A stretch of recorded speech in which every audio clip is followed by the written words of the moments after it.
it should work for me. I shouldn't work for the money.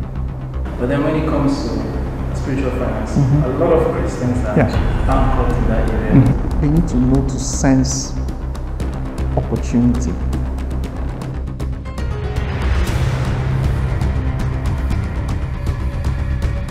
So, like, I feel that the church system doesn't teach enough of spiritual finance. In that you teach, okay, keep yourself holy, do this, do that, pray, fast, and all of this thing.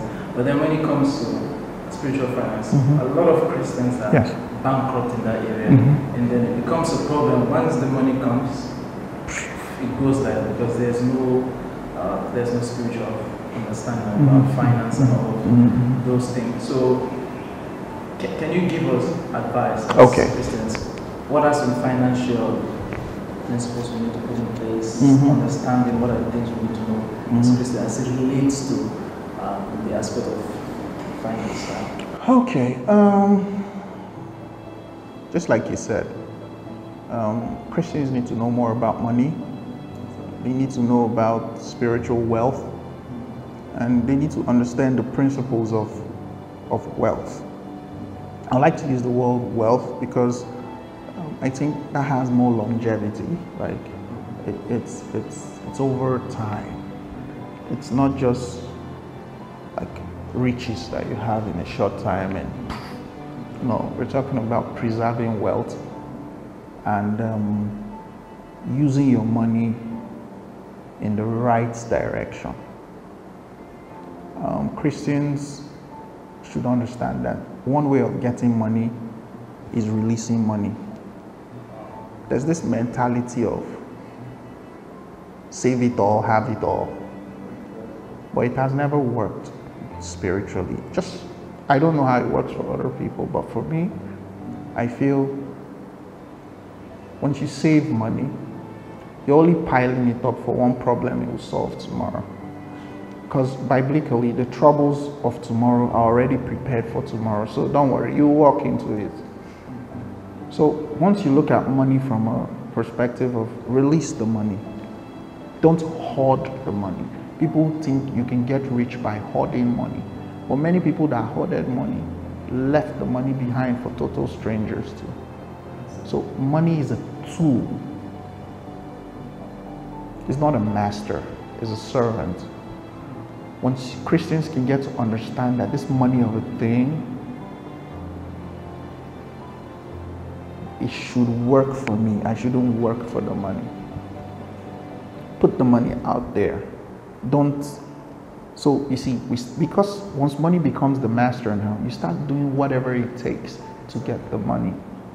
But you see, once the money is a tool, you know that once it gets into your hand, it's on to the next. So, as I sit down here, I know what I'll do with $10,000. I know what I'll do with $20K. I know what I'll do with 30, all the way to $1 million in tens.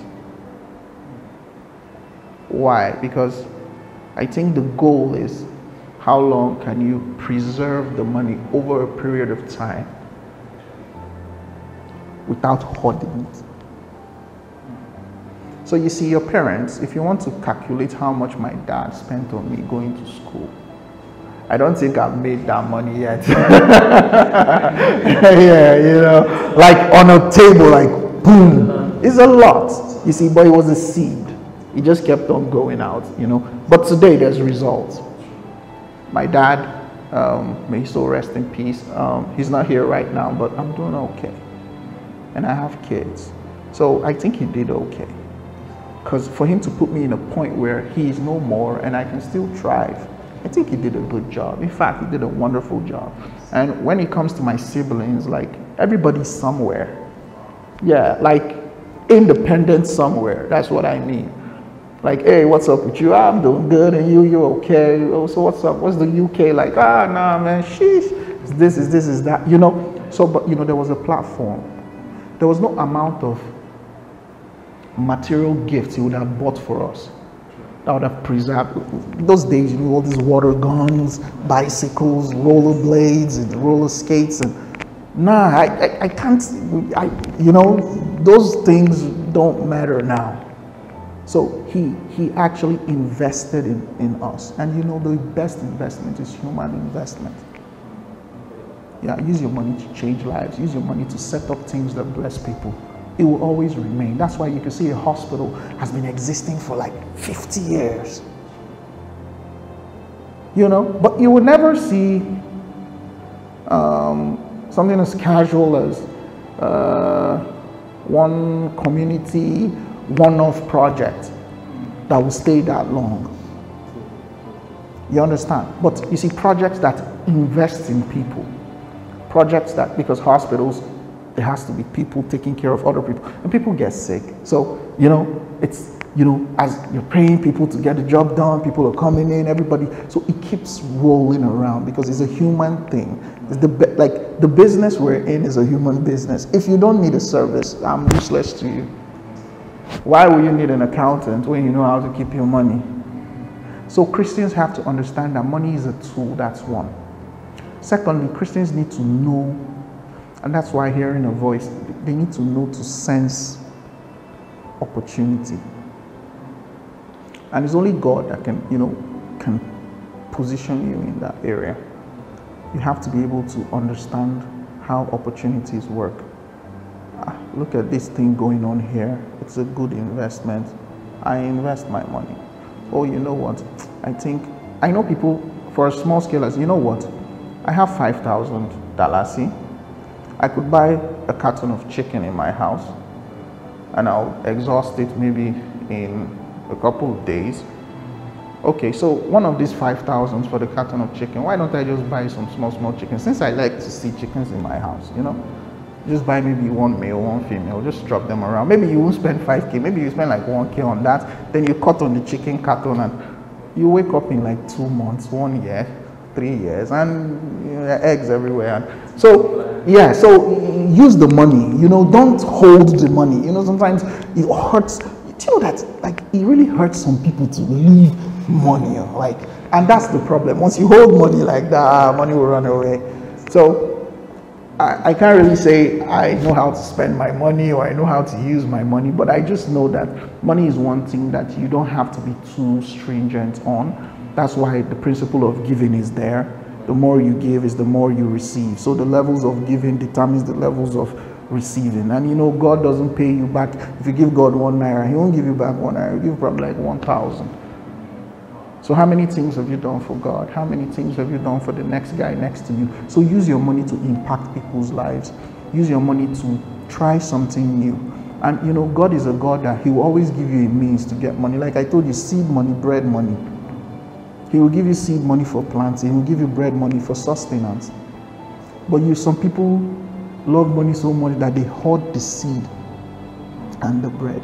That's why some people, you see, they died and they were in the hospital, and when they searched their pockets, they saw 100,000 inside. Africans are like that. You know, so you're like, ah. So you had in your pocket, like, so like, yeah. So we need to draw those lines. For youth, I know what to say for young people on how to use money. I tell young people, invest in yourself, because in the end, is this investment you invest in yourself that the world will actually demand of you. Invest in your gifts. If you have a talent, if you have a gift, if you know you can do this, you can do that. Okay, whenever money is in my hands, what can I invest in that will enable my gift to move forward? For young people, that's what I advise. Because young people get a lot of stipends, a lot of help, things, you know, you do something small comes out. Okay, this thing that I've done. There are some people, you put the plate of food for them, they eat in the plate and they leave the plate. Next time, it's still on that plate. So maybe you're eating benechin on that plate. After you left the benechin there, they will come and put chicken yassa, you eat it there, you leave it there. They will bring tapalapa, you eat it there and leave it there. You're not cleaning the plate, you're not improving the plate, you know. So after some time, it will make you sick. So you have a gift, you have a source. Something is coming in, you're very talented, you're very educated, you know how to sing, you know how to do this, you know how to do that. How can you invest in those things? When you get some small money, you know what, okay, I think I need a laptop. Okay, I can make a down payment. I think I need a phone because it will help me, or I think I need this book. And you read, you try to read. Like, knowledge is power. You try to know what other people know. Like, the beauty about Africa is that people can go abroad and things they've done like 5,000 years ago, they'll come back and replay it and make so much money. It's because we're delayed, like the time zone, we're late to the party. So, but we gifted, we have a lot of resources, but it's just that we're late. So you have to understand the times, and you see all these things to His guidance. I can't really tell you I know what to do, but God just places an opportunity and places the money. So once you have the seed and you have a fertile ground, you plant. Nobody carries